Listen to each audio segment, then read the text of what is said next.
ఏం కాలమో ఏమో.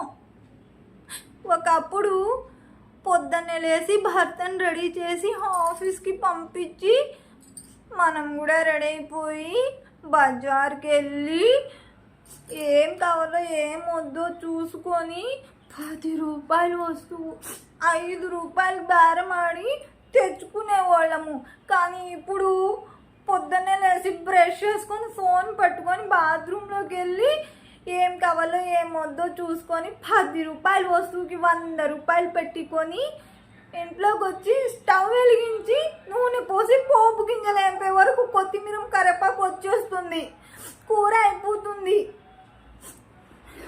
మొన్నటికి మొన్న ఒకరు గృహప్రవేశంకి పిలిచారు. పోతే వాళ్ళ ఇంట్లో హాల్ ఉంది, డ్రైనింగ్ హాల్ ఉంది, బెడ్రూమ్ ఉంది. అదేంటండి కిచెన్ ఎక్కడ అని అడిగితే మేము స్విగ్గీలో ఆర్డర్ పెట్టుకుంటాము, అందుకనే కిచెన్ కట్టించుకోలేదండి అన్నారు. ఇదేమి డోరమో ఏమో.